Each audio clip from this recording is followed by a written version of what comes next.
Monsieur le Président, Chers collègues, Monsieur le Président, Mesdames et Messieurs, j'ai un petit souci de voix depuis 48 heures que vous me pardonnerez. Bien, je suis Gausso Touré, je suis chirurgien maxillofacial, chef des services à l'hôpital de Villeneuve-Saint-Georges. Je vous parle d'un sujet d'anatomie, car l'anatomie est le flambeau du médecin. Il doit éclairer ses premiers pas, et je dirais même qu'il éclaire toute sa vie, tout son trajet durant toute sa carrière. Et que l'anatomie est ici, dans sa maison. Je vais vous parler de l'innervation de la lèvre inférieure. Les lésions du nerf alvéolaire inférieur sont des lésions qui sont fréquentes. Toutes les pathologies susceptibles de toucher l'étage inférieur de la mandibule, du foramen mandibulaire ou entre le nerf alvéolaire inférieur au foramen mentonnier sont susceptibles d'entraîner une lésion du nerf alvéolaire inférieur. Ce nerf alvéolaire inférieur lui-même provient du nerf mandibulaire qui est la troisième branche du nerf trijumeau. Et ce nerf est accompagné par l'artère alvéolaire inférieure, formant ainsi le pédicule alvéolaire inférieur. Donc ces deux nerfs vont émerger au niveau du foramen mentonnier, devenir le nerf mentonnier et innerver la lèvre inférieure. Pourquoi vous parlez de cette innervation? Il y a des dizaines de milliers d'actes pratiqués par an qui vont entraîner des lésions du nerf alvéolaire inférieur, qu'il s'agisse de traumatologie, qu'il s'agisse de traitement dentaire, qu'il s'agisse d'avulsion dentaire, de reconstruction de l'étage inférieur de la face ou de correction des dysmorphies, en l'occurrence de chirurgie orthodontique, d'ostéotomie. Toutes ces procédures sont susceptibles d'entraîner une lésion du nerf alvéolaire inférieur avec des conséquences psychosociales importantes. En effet, la lésion du nerf alvéolaire inférieur va entraîner une hypoesthésie, voire une anesthésie de la lèvre inférieure, une dysesthésie et une incontinence labiale. Donc ce sont des conséquences psychosociales qui sont lourdes. Cependant, dans notre pratique quotidienne, nous avons remarqué qu'il y a des patients qui vont récupérer plus ou moins intégralement, plus ou moins précocement, et d'autres qui ne vont pas récupérer. Et la question est que pourquoi certains patients vont récupérer et pourquoi d'autres ne vont pas récupérer? Donc l'anatomie est certes un flambeau qui va éclairer notre trajectoire, mais on peut aussi l'interroger pour avoir des questions à certaines questions que nous nous posons. Donc c'est un problème médico-légal lourd du fait que c'est la complication la plus fréquente de l'étage inférieur de la face. Donc je vous parle là de dizaines de milliers d'actes pratiqués chaque année. Dans la littérature, les données sont faibles, ce qui nous a conduit à étudier cette distribution.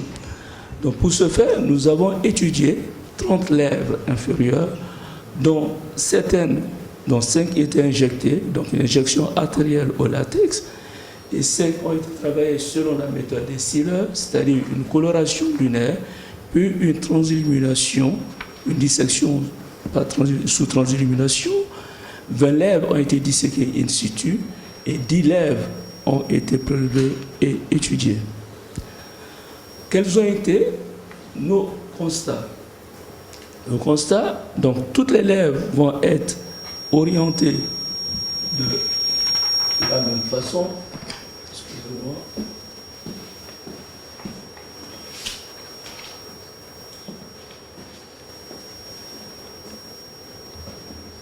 Sinon, on peut servir de la flèche directement de...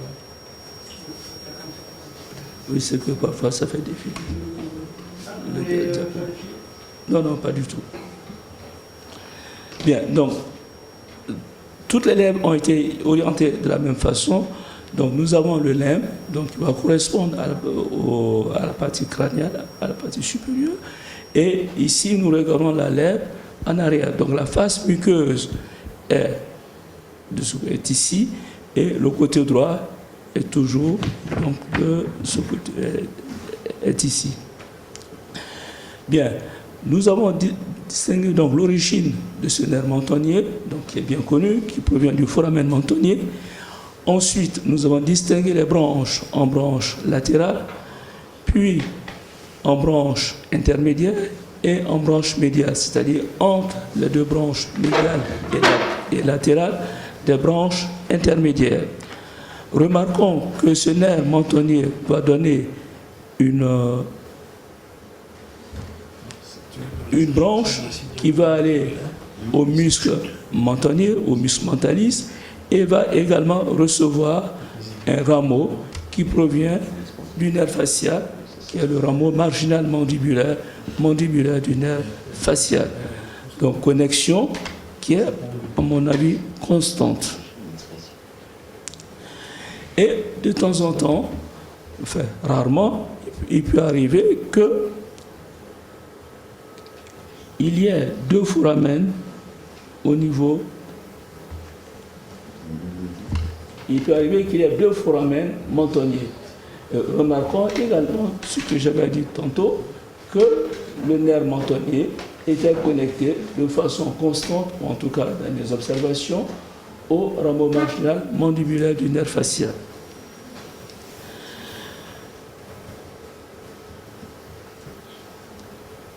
Donc, nous avons distingué différents types de connexions entre les deux nerfs mentonniers au sein de la lèvre. Il pouvait arriver qu'il y ait une absence de connexion entre les deux nerfs mentonniers droit et gauche.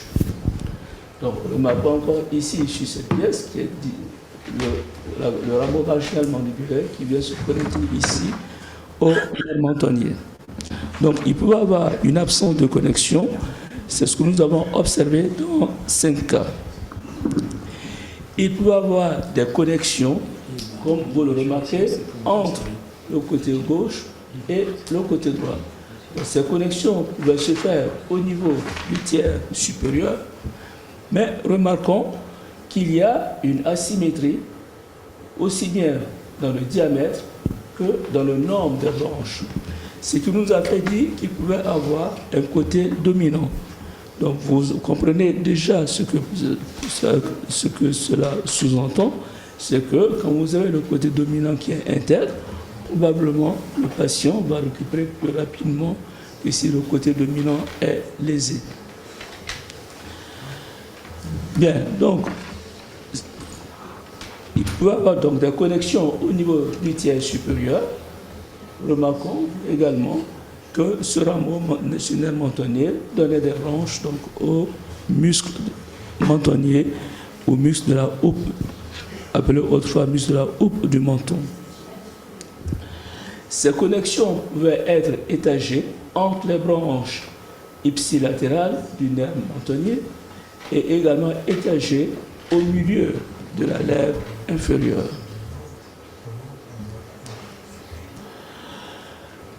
On pouvait avoir des connexions arciformes au niveau du tiers supérieur de la lèvre inférieure. Donc on remarque toujours ces dispositions en branche latérale intermédiaire et en branche médiale. Donc quand on prélève la lèvre, il peut y avoir des connexions entre les branches médiales. Et ces connexions se faisaient au milieu du tiers moyen de la lèvre inférieure. Donc, des connexions au niveau du tiers supérieur de la lèvre inférieure, comme nous l'avons vu sur différentes planches, mais également des connexions au niveau du tiers moyen de la lèvre inférieure.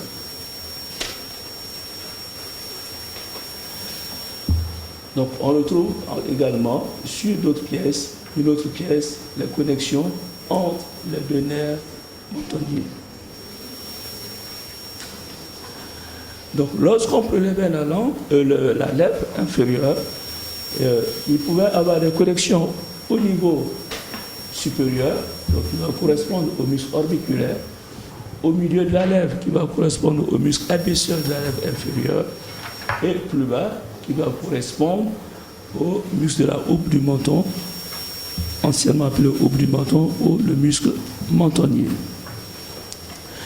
Nous avons pu identifier des connexions au niveau donc, du tiers supérieur, au niveau des muscles, au niveau du muscle auriculaire, au niveau du tiers moyen, donc abaisseur de la lèvre inférieure, et au niveau du tiers inférieur, au niveau donc traversant à travers le muscle mentonnier. Donc on pouvait avoir des connexions qui pouvaient être uniques, tiers supérieur, tiers moyen, ou des connexions étagées. On peut avoir des côtés dominants également. Ces observations nous ont permis de faire une systématisation de l'innervation de la lèvre inférieure. Donc le type 1 était l'absence de connexion entre les deux nerfs mentonniers. Le type 2, c'était la présence de connexion, mais ces connexions se faisaient au niveau, de façon assez forte, au tiers supérieur de la lèvre inférieure. Et dans le type 2, on peut avoir des connexions qui peuvent se faire toujours au niveau du tiers supérieur, mais des connexions étagées. Et enfin, le type 3, où on pouvait avoir des connexions à tous les étages de la lèvre inférieure, à travers le muscle orbiculaire, à travers l'abaisseur de la lèvre inférieure ou à travers le muscle mentonnier. Cette étude nous a permis de noter les connexions au niveau des deux nerfs mentonniers de la lèvre inférieure. De noter qu'il pouvait y avoir une asymétrie de nombre de nerfs, asymétrie de nombre de branches et asymétrie dans le diamètre. Ce qui nous a fait déduire la notion de côté dominant. Ces connexions, dans notre étude, sont fréquentes. Elles représentent 25 cas sur 30. Nos observations sont très différentes de la littérature. À ma connaissance, jusqu'à présent, dans la littérature, il n'y a pas été noté de connexion entre les deux nerfs mentonniers destinés donc à la lèvre inférieure. Et cette étude également corrobore une intuition clinique. Nous savions, nous disions, si les gens récupèrent, il peut y avoir probablement des connexions qui s'établissent. Mais ces connexions, à ma connaissance, elles n'avaient jamais été identifiées. Donc ces données sont en accord avec notre observation clinique. Elles correspondent à l'intuition des connexions. Et nous savons également, même dans la littérature la plus récente, lorsqu'on fait une reconstruction de l'étage inférieur de la face avec une résection de la mandibule, que la sensibilité peut revenir. Ainsi, chez 30 patients qui ont eu une résection mandibulaire sans reconstruction nerveuse, seul un patient, au bout de 10 ans, avait toujours une hypoesthésie ou une anesthésie totale de la totalité de la lèvre inférieure. Donc je pense que le travail, l'objectif que nous nous sommes fixés pour ce travail, à mon avis, a été accompli. Ça nous permet de comprendre pourquoi il y a des délais, pourquoi l'importance de récupération est variable. Le type 2 et 3 et l'existence de côté dominant sont des éléments qui sont favorables à la récupération. Donc, il s'agit d'une question quotidienne en chirurgie maxillofaciale qui concerne des dizaines et des dizaines de milliers d'actes chirurgicaux. Et cette étude, humblement, a peut-être participé à apporter une réponse. Je vous remercie.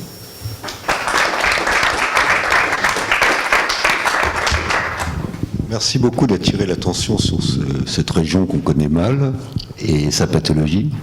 Alors peut-être est-ce que nos collègues anatomistes ont des questions? Peut-être une... commencer. Merci. Michel Merle. Merci pour votre communication. Problème de terminologie. Vous ne pouvez pas parler de connexion entre deux nerfs. C'est en fait des échanges de fibres. Et la fibre, elle va bien quelque part. Elle est sensitive, elle va vers des terminus sensitifs, ou elle va sur une plaque motrice à destinée musculaire. Et ça, c'est très connu, nous on le connaît très bien dans le plexus brachial. La deuxième remarque, c'est qu'il n'y a pas de symétrie, vous avez raison, droite et gauche. Et la bonne nouvelle, c'est que quand vous appelez connexion, c'est-à-dire échange de fibres, ce sont les patients qui vont récupérer spontanément, parce que quand une zone est dénervée, il y a ce qu'on appelle chez les anglo-saxons le spontaneous sprouting, c'est-à-dire que le nerf voisin qui est encore sain va pouvoir coloniser la zone anesthésiée. Donc, si vous voulez, l'anatomie ici vous donne l'explication de la récupération progressive, spontanée, sans faire de chirurgie particulière à ce niveau qui reste très difficile. Merci. Autre question? Merci. Jean-Marc Le Minor. Oui, merci beaucoup pour cette... Oui, bien sûr, bien sûr. Alors, à propos de connexion, à vrai dire, ma terminologie a évolué. Micro. Ma terminologie a évolué. Quand j'étais plus jeune, je disais anastomose. Et à juste titre, M. Oberlin m'a dit, mais non, ce n'est pas des anastomoses. Les anastomoses, c'est quand il y a un tuyau. Je pense qu'il avait raison. Donc il m'a dit de dire connexion. Et comme je lui ai fait confiance, j'ai continué à dire connexion et ça m'a semblé plus logique. Et dans tous les cas, qu'il y ait connexion ou échange, je pense que la finalité est la même. Certainement. Jean-Marc Lumidor. Merci beaucoup pour cette très belle communication et je pense qu'il faut souligner que c'est un travail d'une finesse absolument remarquable, qu'il y a très peu de travaux de ce style parce que la dissection des rameaux terminaux des nerfs est très difficile, en particulier au niveau facial. Les nerfs sont la seule structure à l'heure actuelle que l'on ne peut pas visualiser en imagerie. C'est-à-dire qu'on peut très facilement avoir des très grandes séries sur la vascularisation cérébrale, l'artériographie, la phlébographie, la lymphographie. On n'a aucune technique qui permette de suivre un nerf, c'est-à-dire qu'il n'y a que la dissection. Et cette dissection est difficile, ce qui fait qu'on a très peu de données disponibles. C'était le premier point, de souligner la difficulté et aussi la rareté de ces données, parce que c'est difficile et qu'on n'a pas de technique d'imagerie. Deuxième point, ça rejoint effectivement le problème d'anastomose échange.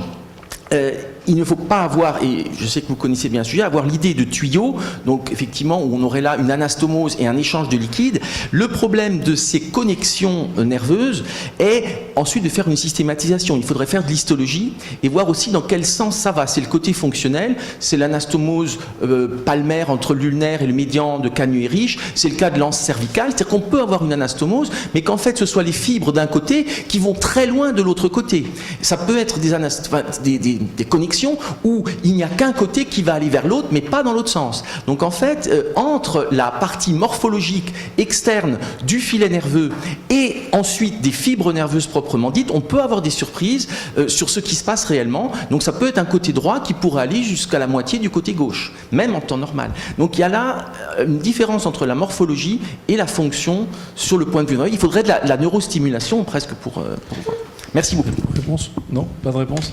Non, pas vraiment. Une question, est-ce que vous pensez qu'avec l'arrivée des injections volumiques pour les lèvres avec de l'acide hyaluronique, des choses, de la toxine botulique, etc., est-ce qu'il y a un risque de paralysie induite par ces injections au niveau des lèvres? On peut voir des lèvres pendantes, des choses qui sont disgracieuses après? Non, en fait, on traite, parce que dans la paralysie faciale, c'est que vous pouvez avoir un micro.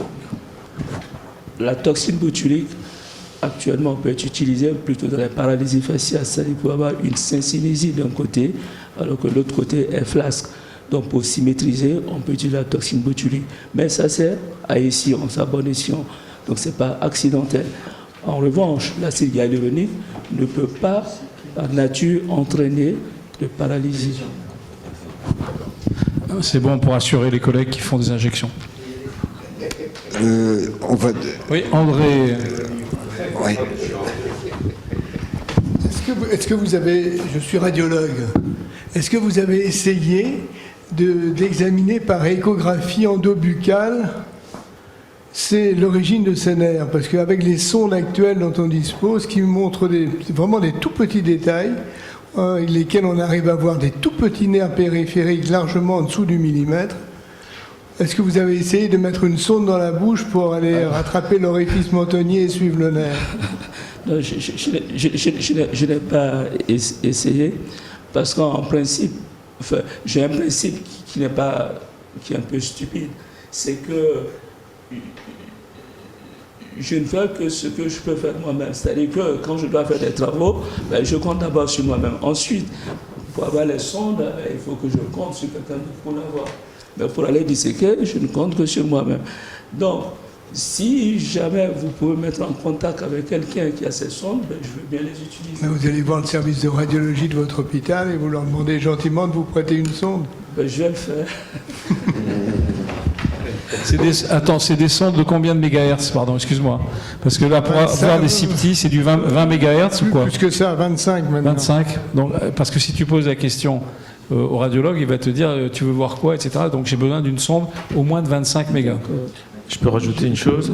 Oui, David Touboul. Comme vous parlez d'échographie, je pense que si la dureté du nerf est assez différente des tissus adjacents, vous pouvez essayer l'élastographie, qui c'est diffusé pour la palpation du sein notamment, et donc il existe des sondes en contact ou en immersion qui pourraient vous permettre de discriminer peut-être ce tissu in vivo, quoi. D'accord. Petite information. Alors, merci.